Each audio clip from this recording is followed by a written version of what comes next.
हम जीवन को नहीं भवरोग को भोग रहे हैं और भूख, वासना, भय, मान, अपमान, चिंता, थकान इन्हीं से मिली थोड़ी राहत को हम सुख बोलते हैं।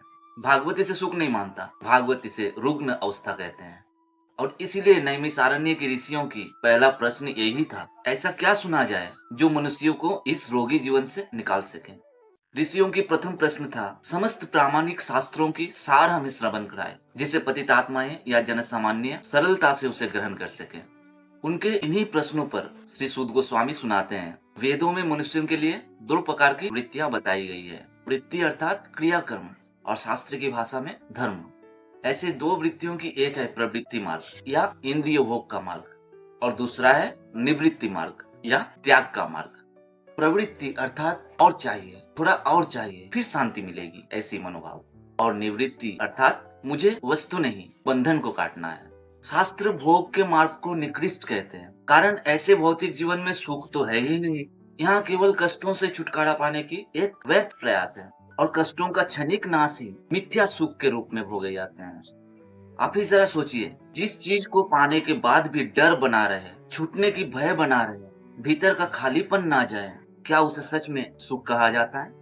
अतः कामना बढ़ने वाली ऐसी भोग के मार्ग मोहमय, कष्टमय और नाशवान होने के कारण ऐसी मार्ग अवश्य ही निकृष्ट है।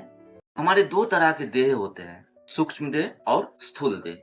सूक्ष्म देह आत्मा, मन, बुद्धि और अहंकार द्वारा निर्मित होते हैं, जिसका कभी नाश नहीं होता, बस देह त्यागने के बाद एक देह से दूसरे देह में चले जाते हैं।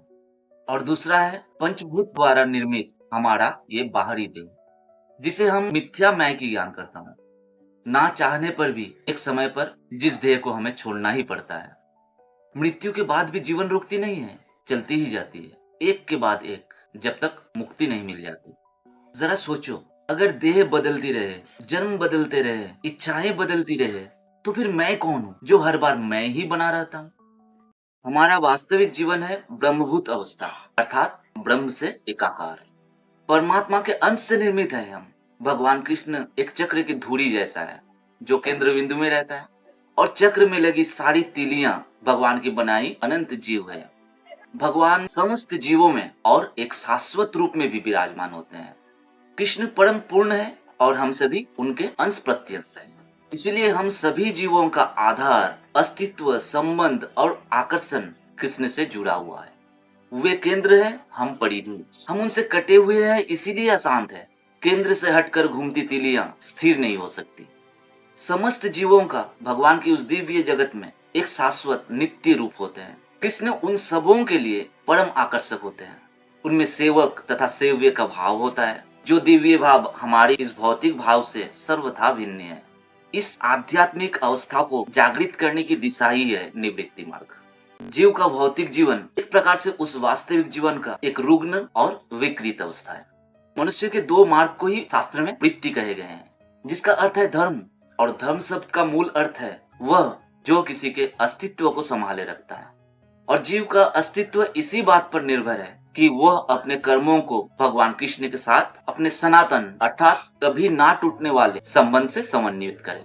यहाँ जरा सोचिए, अगर मैं वास्तव में भगवान का अंश हूँ, तो फिर मेरी चेतना इतनी टूटी हुई, इतना अशांत, इतना वासनाग्रस्त क्यों है?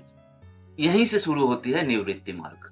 मनुष्य को चाहिए वृथा की कामना, सकाम कर्म तथा दार्शनिक तर्क वितर्क से रहित भगवत भक्ति रूपी उच्च कोटि के वृत्ति को स्वीकार करे, क्योंकि एक उनकी सेवा में ही शाश्वत संतोष प्राप्त होगा। सेवक सेव्य भाव धनिष्ठता का सर्वाधिक अनुकूल है। हर व्यक्ति को इस भौतिक अस्तित्व की बद्ध अवस्था में भी भगवान की दिव्य प्रेमा भक्ति करनी चाहिए।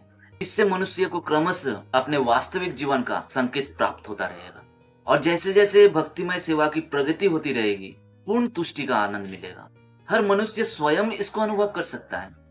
भगवत भक्ति को वे श्रेष्ठ धर्म यानी वृत्ति कहते हैं, क्योंकि इस कर्म में वो परम से जुड़ते हैं। एक मनुष्य सनातन, आनंदमय एवं ज्ञान से परिपूर्ण एक जीवन की ओर अग्रसर करते हैं। सवै पुंसम परो धर्मो यतो भक्ति रधुक्षजे अहैतुकी अप्रतिहत ययात्मा सुप्रसिद्धति। पर किसी की भक्तिमय सेवा में अगर भौतिक लाभ की कामना छुपी हो, तो फिर निकृष्ट गुण मिल जाने के कारण वो दूषित हो जाते हैं, जो एक प्रगतिशील निवृत्ति मार्ग में अवश्य ही बाधक है। ऐसे पंचभूत युक्त अलग अलग देह में रहना, मोक्ष ना मिलना, शास्त्र इसे ही रुग्ण अवस्था कहते हैं। इस रुग्ण जीवन को भोगने की अपेक्षा संन्यास या सर्वत्याग श्रेष्ठतर वृत्ति है। ऐसे भोग से केवल भवरोग की अवधि ही बढ़ जाती है, अर्थात मुक्ति का सफर बढ़ जाता है। इसीलिए भगवत भक्ति शुद्ध होनी चाहिए। इसमें भौतिक सुख भोग की रंच मात्र कामना नहीं रहनी चाहिए, अन्यथा इसे उत्कृष्ट नहीं निकृष्ट ही कहे जाएंगे। अब ये बात को ध्यान रखो, देह बदलती है, इच्छाएं नहीं। शरीर छूटता है, वासना नहीं। मृत्यु आती है, पर भोग की भूख फिर अगले मार्ग की तलाश करती है। इसलिए भक्ति भी अगर शांति, सुविधा, लाभ, प्रतिष्ठा, सांसारिक सुधार के लिए ही किए जाएं, तो सावधान। मार्ग धार्मिक तो दिख सकता है, पर भीतर प्रवृत्ति ही पल रही है। हमें निर्णय लेना ही होगा, भवरोग को बढ़ाना है या कृष्ण से जुड़कर अपने वास्तविक जीवन में लौटना है।